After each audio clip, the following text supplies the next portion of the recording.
আবহাওয়ার খবরে নজর রাখা যাক, কারণ আবহাওয়ার খামখেয়ালিপনা আজ এবং আগামীকাল উত্তরবঙ্গে মাঝারি থেকে ভারী বৃষ্টির পূর্বাভাস।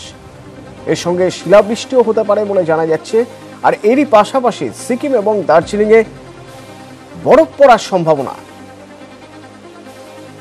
বৃষ্টি হতে পারে কলকাতা সহ গাঙ্গেয় পশ্চিমবঙ্গেও হালকা বৃষ্টির সম্ভাবনা রয়েছে এবং পশ্চিমের জেলাগুলিতে বৃষ্টির সম্ভাবনা বেশি রয়েছে।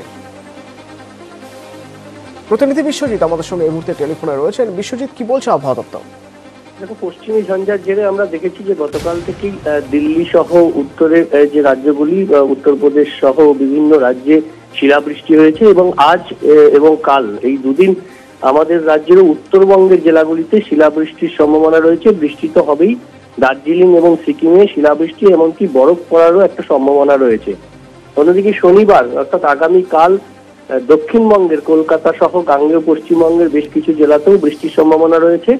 ঝাড়খণ্ড লাগোয়া পশ্চিমের যে জেলাগুলি অর্থাৎ পশ্চিম মেদিনীপুর, পশ্চিম বর্ধমান, পুরুলিয়া, বাঁকুড়া, বীরভূম, মুর্শিদাবাদ এই জেলাগুলিতে বৃষ্টির পরিমাণ বেশি হওয়ার সম্ভাবনা রয়েছে। কলকাতাতেও হালকা বৃষ্টির সম্ভাবনার কথা জানাচ্ছে আলিপুর আবহাওয়া দপ্তর। আর এই বৃষ্টির জেরেই রবিবার কিছুটা তাপমাত্রা কমতে পারে, কারণ ইতিমধ্যেই স্বাভাবিকের উপরে উঠেছে আজ 17.7, অর্থাৎ স্বাভাবিকের থেকে 1 ডিগ্রি বেশি তাপমাত্রা। এই তাপমাত্রা রবিবারের দিকে বেশ কিছুটা কমতে পারে এমনই ইঙ্গিত দিচ্ছে আলিপুর আবহাওয়া দপ্তর। আরো একবার শীতের আমেজ কিছুটা হলেও ফিরতে পারে সরস্বতী পুজোর দিনে। ধন্যবাদ বিশ্বজিৎ।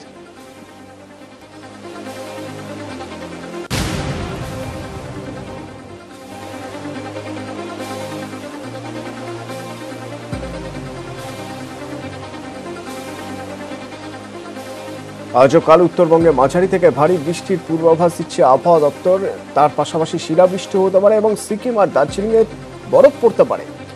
হালকা বৃষ্টির সম্ভাবনা কলকাতা সহ গাঙ্গেয় পশ্চিমবঙ্গে। আর এরই জেরে সরস্বতী পুজোয় তাপমাত্রা কিছুটা কমতে পারে, রবিবার ফিরতে পারে শীতের আমেজ।